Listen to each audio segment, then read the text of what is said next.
भगवान शिव की एक पुत्री का नाम अशोक सुंदरी था। हालांकि महादेव की और भी पुत्रियां थीं, जिन्हें नागकन्या माना गया। जया, विषहर, शामिलबाई, देव और दोतली। अशोक सुंदरी को भगवान शिव और पार्वती की पुत्री बताया गया है, इसलिए वही गणेश जी की बहन है। इनका विवाह राजा नहुष से हुआ था। पद्म पुराण के अनुसार अशोक सुंदरी देव कन्या है। दरअसल माता पार्वती के अकेलेपन को दूर करने हेतु कल्प वृक्ष नामक पेड़ के द्वारा ही अशोक सुंदरी की रचना हुई थी। एक बार माता पार्वती विश्व में सबसे सुंदर उद्यान में जाने के लिए भगवान शिव से कहा।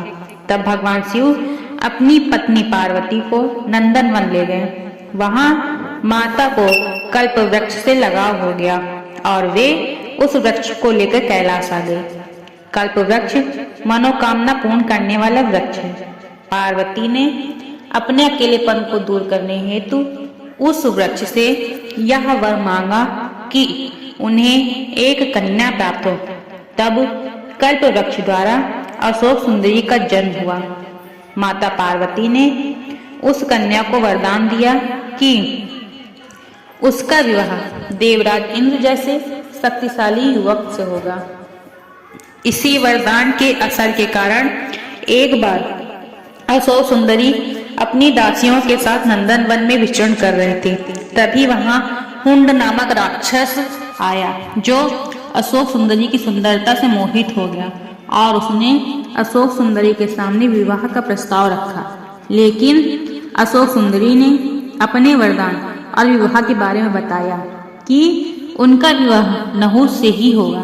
यह सुनकर राक्षस ने कहा कि वह नहुष को मार डालेगा। ऐसा सुनकर सुंदरी ने राक्षस को श्राप दिया कि जा दुष्ट, तेरी मृत्यु नहुष के हाथों ही होगी। यह सुनकर राक्षस घबरा गया। तब उसने राजकुमार नहुष का अपहरण कर लिया, लेकिन नहुष को राक्षस हुंड की एक दासी ने बचा लिया। इस तरह महर्षि वशिष्ठ के आश्रम में नहुष बड़े हुए और उन्होंने हुंड का वध किया। इसके बाद नहुष तथा अशोक सुंदरी का विवाह हुआ था। विवाह के बाद अशोक सुंदरी ने ययाति जैसे वीर पुत्र और 100 रूपवती कन्याओं को जन्म दिया। ययाति भारत के चक्रवर्ती सम्राटों में से एक थे और उन्हीं के 5 पुत्रों से संपूर्ण भारत पर राज किया था। उनके 5 पुत्रों का नाम था पुरु, यदु, तुर्वश, अनु और द्रुहु। इन्हें वेदों में पंचनंद कहा गया है।